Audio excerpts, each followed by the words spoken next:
Guys, kalau lebaran ini kalian ada rencana ya buat pakai duit THR-nya untuk beli smartphone flagship, saya saranin nggak usah lirik-lirik merek lain. Kenapa? Karena ada HP ini, iQOO 12. Yuk, kita bahas.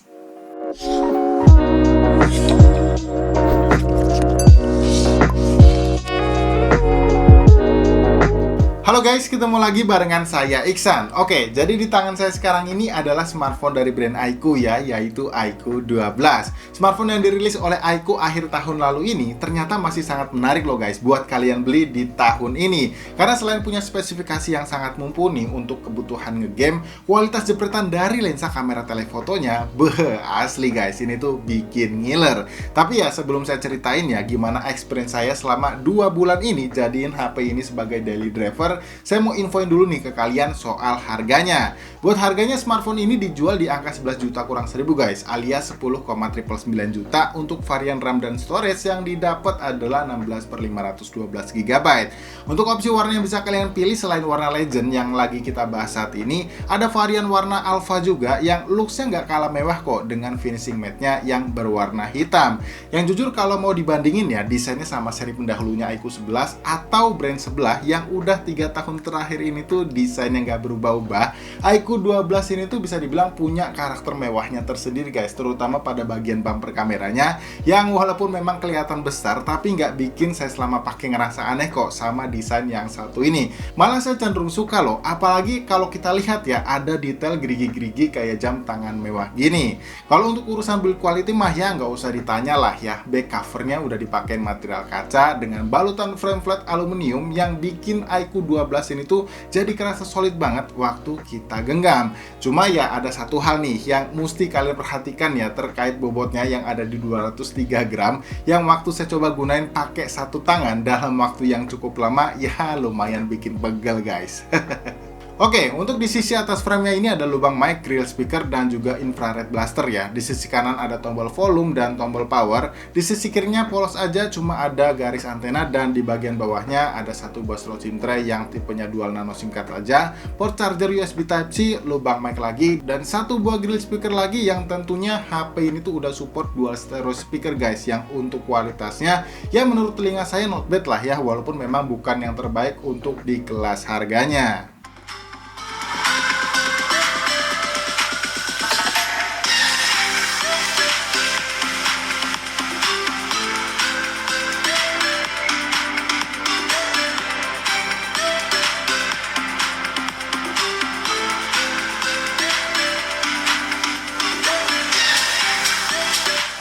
Nah, kalau soal layar, iQOO 12 ini tuh udah dibekali spek layar yang tentunya kelas flagship guys. Panelnya udah dipakai LTPO AMOLED 6,7 inci, refresh rate-nya bisa up to 144Hz, dan untuk peak brightness-nya ini tuh diklaim bisa mencapai di angka 3000 nits. Yang emang ya dari pengalaman saya pakai untuk penggunaan outdoor ya di kondisi terik matahari gitu, visualisasi gambar yang ditampilkan memang masih terlihat dengan jelas. Untuk dipakai streaming video di Netflix atau bahkan kayak YouTube gitu juga udah yang manjain mata ya. Warnanya kelihatan gonjreng, kontrasnya juga pas, terus kerasa smooth juga waktu dipakai untuk scrolling. Intinya sih ya untuk dipakai harian atau untuk menuhin kebutuhan entertainment kita gitu, layar dari iQOO 12 ini udah juara lah ya, saya nggak ada komplain soal ini.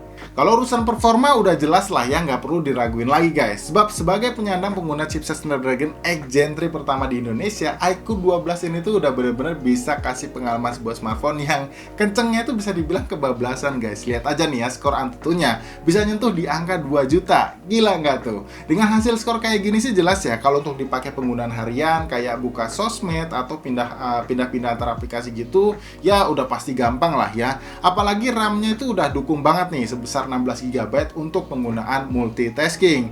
Kalau buat ngegame ya, experience saya selama main game di iQOO 12 ini tuh ya bisa dibilang patut dikasih atau bisa dibilang diacungi 2 jempol guys. Sebab selain bisa kasih pengalaman main game apapun dengan lancar dan nyaman ya, secara visual tampilan gamenya pun bisa jadi kelihatan lebih SD gitu guys. Yang mana ini tuh dikarenakan selain iQOO 12 ini memiliki kualitas layar yang baik, chipset khusus super computing chip Q1-nya juga turut memberikan andil besar dalam dalam mengolah grafis pada setiap game yang kita mainin guys. Di antaranya ya tentunya melalui fitur game frame interpolation dan game super resolutionnya yang bisa kalian akses nantinya lewat kanal game mode saat kita sedang bermain game. Contohnya nih, waktu saya coba mainin game Mobile Legends, untuk settingan grafis yang bisa didapat udah bisa mentok di ultra guys.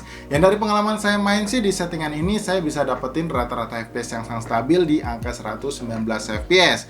Kalau untuk di game PUBG Mobile, settingan grafisnya bisa juga mentok di smooth 90 FPS nya ya. Dan selama saya nyoba mainin di settingan ini, sayangnya ini nggak tahu kenapa guys, FPS nya itu selalu turun ke 60 FPS ya, walaupun sebetulnya lancar-lancar aja ya. Tapi ya saran dari saya, kalau kalian mau mainin game FPS kayak game PUBG Mobile gini, kalian itu bisa manfaatin fitur game frame interpolasinya tadi, sebab bisa kasih FPS yang lebih baik dan lebih mulus kelihatannya tanpa perlu kalian itu khawatir untuk sensitivitas dari layarnya jadi kerasa berkurang.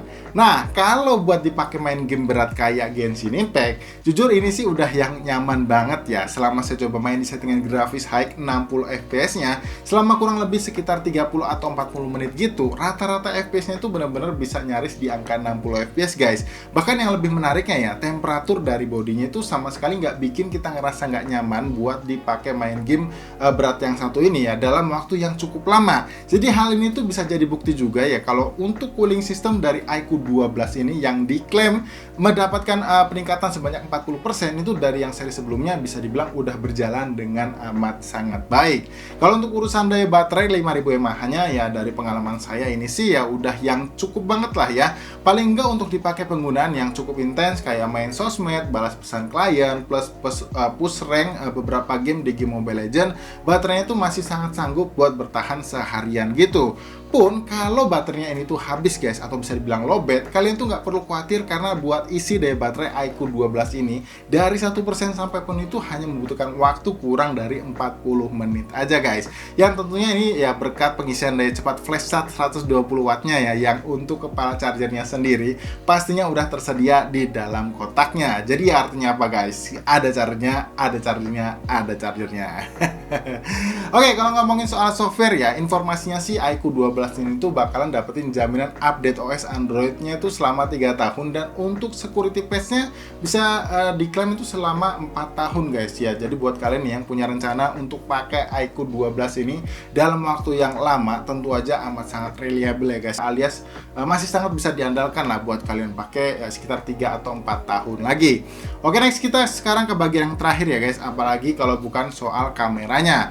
Untuk setupnya iQOO 12 ini triple kamera ya, yang mana lensa kamera utamanya sebesar 50 megapiksel plus OIS, lensa ultrawide 50 megapiksel, lensa kamera telefoto 64 megapiksel plus OIS juga, serta satu buah lensa kamera selfie yang sayangnya resolusinya itu hanya sebesar 16 megapiksel aja. Yang jujur kalau ngomongin soal kualitas dari jepretan ketiga buah lensa kamera yang ada di belakang bodinya, saya sih sebenarnya no komplain ya guys. Dan image-nya kelihatan luas, detail gambarnya juga kelihatan oke, warnanya juga termasuk yang nyaman buat dinikmatin, terutama pada saat saya gunain mode telepotret 3 kali optical zoomnya ini. Bener-bener deh nggak ada obat guys, karena selain bisa kasih separasi bokeh yang sangat rapi, nggak tahu kenapa untuk feel dramatiknya itu jadi jauh lebih dapat aja gitu ya ketika saya foto dengan mode 3 kali telepotretnya ini.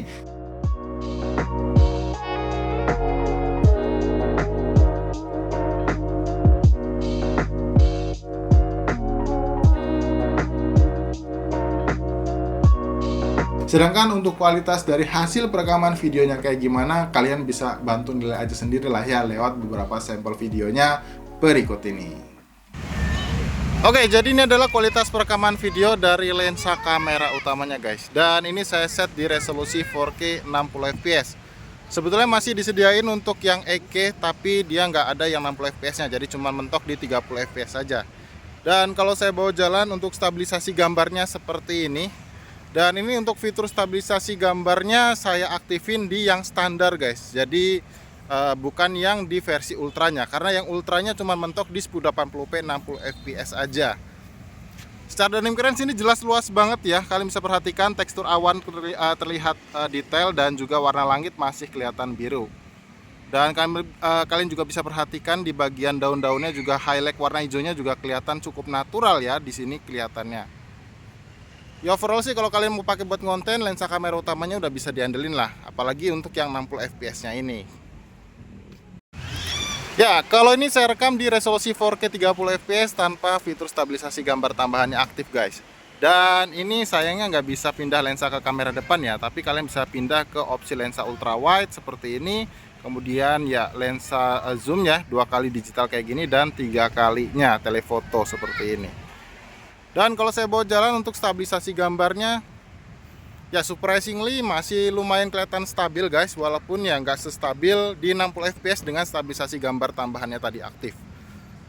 Ya ini kelihatan agak sedikit goyang ya, tapi nggak tahu goyang ini apa bakalan kayak ngejelly atau jitter gitu, nanti bakal saya lihat di preview gambarnya. Tapi overall sih secara dynamic range dan juga detail gambar ya 4K 30 fps juga bisa kalian andelin kok buat kalian pakai buat ambil konten gitu.